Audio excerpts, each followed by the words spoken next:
ഞാൻ ഇവിടെ ഒരു സോയാ കൂട്ടുകറി തയ്യാറാക്കാൻ പോവുകയാണ്. തയ്യാറാക്കിയിരിക്കുകയാണ്. നല്ല ടേസ്റ്റിയായ ഒരു കറിയാണ്. ഈ മീനൊക്കെ കിട്ടാൻ പ്രയാസമായിട്ട് വരുന്ന സന്ദർഭത്തിൽ ഇതുപോലൊരു കറി തയ്യാറാക്കുന്നത് കുട്ടികൾക്കായാലും വലിയവർക്കായാലും വളരെ ഗുണം ചെയ്യും. അതുകൊണ്ട് എല്ലാവരും ഇനി നമുക്ക് ഈ കറി തയ്യാറാക്കുന്നതിലേക്ക് പോകാം. ഞാനിപ്പോൾ ഇവിടെ തയ്യാറാക്കാൻ പോകുന്നത് ഒരു സോയ കൂട്ടുകറിയാണ്. ഇപ്പോൾ നമ്മൾ മഴയായും പിടിച്ച് മീനൊക്കെ കിട്ടാൻ പാടാണ്. കടലിലെ പ്രശ്നങ്ങളൊക്കെ കാരണം ചിക്കനൊക്കെ ഭയങ്കര വില. അപ്പോൾ നമുക്ക് വെറും വെജിറ്റബിൾ കറി മാത്രം വയ്ക്കുമ്പോഴത്തേക്ക് ഇതുപോലൊരു സോയ കറി കൂടെ തയ്യാറാക്കുന്നത് വളരെ പ്രയോജനമാണ്. കുട്ടികൾക്കൊക്കെ ഇഷ്ടപ്പെടും. ഇപ്പോഴിത് സോയ കൂട്ടുകറി തയ്യാറാക്കുന്നതിനായിട്ട് ഒരു 15 സോയ എടുത്ത് വെള്ളത്തിൽ കുതിർത്ത് നല്ലതുപോലെ കഴുകി പിഴിഞ്ഞെടുത്ത് രണ്ടായിട്ട് പിളർന്ന് വെച്ചിരിക്കുന്നതാണ്. ഇനി ഇതിൻ്റെ കൂടെ ചേർക്കാനായിട്ട് ഞാൻ ഒരു ചിരയ്ക്ക ഒരു കഷ്ണം ചെറുതായിട്ട് അരിഞ്ഞു കഷ്ണങ്ങളായിട്ട് വെച്ചിട്ടുണ്ട്. ഒരു കഷ്ണം ക്യാരറ്റ് എടുത്ത് വെച്ചിട്ടുണ്ട്. ഇടത്തരം സവാള 2 എണ്ണം അരിഞ്ഞു വെച്ചിട്ടുണ്ട്. ഇപ്പോൾ സവാള ചെറുത് 2 എണ്ണം ആയാലും മതി, വലുത് 1 ആയാലും മതി. അപ്പോൾ ഞാനിവിടെ ഒരു പാൻ അടുപ്പത്തേക്ക് വെച്ച് അതിൽ 1.5 സ്പൂണോളം എണ്ണ ഒഴിച്ചിട്ടുണ്ട്. ഞാൻ വെജിറ്റബിൾ ഓയിലാണ് ഒഴിച്ചിരിക്കുന്നത്. അതിലേക്ക് നമുക്ക് ഈ സവാള എങ്ങോട്ട് ഇട്ട് കൊടുക്കാം.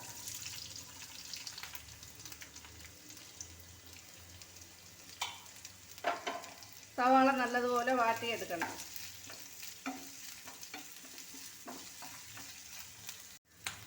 ഇപ്പോൾ ഈ സവാള നല്ലതുപോലെ വഴണ്ടില്ലെങ്കിലും കുറച്ചുകൂടി ഒന്ന് വഴണ്ട് വരണം. അതുവരെ നമ്മൾ ഇളക്കിക്കൊണ്ടിരിക്കണം. അതിനുശേഷം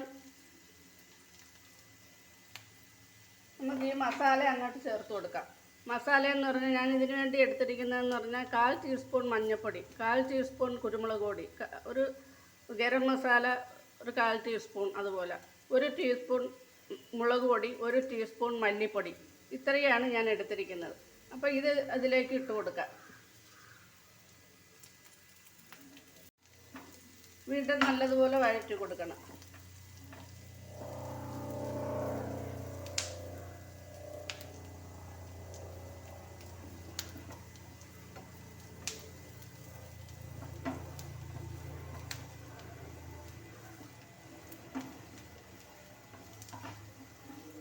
ഇനി ഇതിലേക്ക് നമ്മൾ അരിഞ്ഞു വെച്ചിരിക്കുന്ന സോയ അങ്ങോട്ട് ഇട്ട് കൊടുക്കാം. സോയ ഒന്ന് ഇളക്കി അതിൻ്റെ കൂടെ തന്നെ ക്യാരറ്റ് ചിരക്കയും കൂടെ ഇട്ട് കൊടുക്കാം.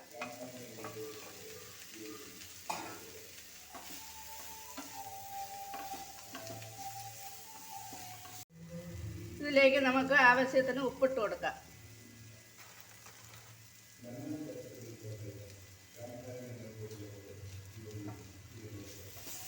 ഉപ്പിട്ട് നല്ലതുപോലെ ഒന്ന് ഇളക്കിയ ശേഷം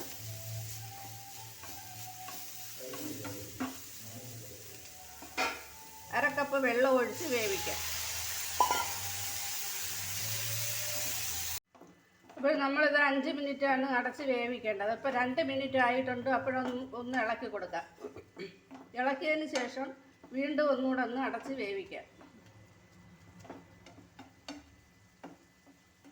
ഇതൊക്കെ നല്ലപോലെ ഒന്ന് വെന്ത് കിട്ടണം. നല്ല ഒരു കറിയാണിത്. എല്ലാവരും തയ്യാറാക്കി നോക്കണം. അപ്പോൾ നമ്മൾ വീണ്ടും അടപ്പ് തുറന്ന് ഇത് ഇളക്കി കൊടുക്കുകയാണ്. അപ്പോൾ ഇതെല്ലാം നല്ലതുപോലെ വെന്ത് കുറുകിയിട്ടുണ്ട്. അപ്പോൾ ഇതിലേക്ക് ചെയ്യുന്നതെന്ന് പറഞ്ഞാൽ നമ്മൾ 1 കപ്പ് തേങ്ങാപ്പാൽ പിഴിഞ്ഞ് വെച്ചിട്ടുണ്ട്. ഇതൊന്ന് ഇളക്കി ഇതിലേക്ക് ഒഴിച്ചു കൊടുക്കാം. എന്നിട്ട് തീ ഒന്ന് കൂട്ടി കൊടുക്കാം. ഞാൻ പറഞ്ഞല്ലോ നേരത്തെ മീഡിയം ഫ്ലെയിമിൽ വെച്ചാണ് ഞാനിത് അടച്ച് വേവിച്ചത്. അപ്പോൾ ഇനി എല്ലാം വെന്ത് തേങ്ങാപ്പാൽ ഒഴിച്ച് തീ ഒന്ന് കൂട്ടി കൊടുക്കാം. അപ്പോൾ ഇത് കുറച്ചുകൂടെ ഒന്ന് ചെറുതായിട്ടൊരു തിള വരട്ടെ. 1/4 ടീസ്പൂൺ ഗരം മസാലയും കൂടെ ചേർത്ത് നല്ലതുപോലെ ഒന്നുകൂടെ ഇളക്കി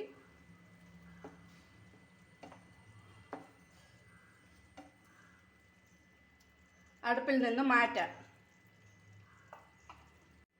അതിനുശേഷം ഒരു ചട്ടി അടുപ്പത്തേക്ക് വെച്ച് ചൂടായ ചട്ടിയിലേക്ക് എണ്ണ ഒഴിച്ച് ചൂടായ എണ്ണയിലേക്ക് കടുക് ഇട്ട് കൊടുക്കാം.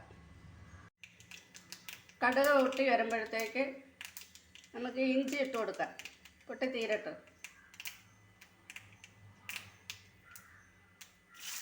ഇഞ്ചി ഇട്ട് കൊടുക്കാം. ഇഞ്ചി ചെറുതായിട്ട് മൂത്ത് വരുമ്പോഴത്തേക്ക് വെളുത്തുള്ളി ഇട്ട് കൊടുക്കാം. വെളുത്തുള്ളിയും കൂടെ മൂത്ത് വരുമ്പോഴത്തേക്ക് കറിവേപ്പില ഇട്ട് കൊടുക്കാം.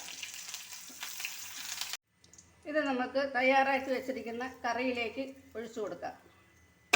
അപ്പോൾ കറി ഇവിടെ റെഡി ആയിട്ടുണ്ട്. ഇനി ഇത് നമുക്കൊരു പാത്രത്തിലേക്ക് മാറ്റാം. അപ്പോൾ നമ്മൾ സോയ കൂട്ടുകറി ഇവിടെ തയ്യാറാക്കിയിരിക്കുകയാണ്. ഞാനിതൊരു പാത്രത്തിലേക്ക് മാറ്റിയിട്ടുണ്ട്. നിങ്ങൾ ചാനൽ എല്ലാവരും ഒന്ന് സബ്സ്ക്രൈബ് ചെയ്യണം പ്ലീസ്. ഇതെല്ലാവരും ഉണ്ടാക്കി നോക്കണം. വളരെ ടേസ്റ്റിയായൊരു കറിയാണ്.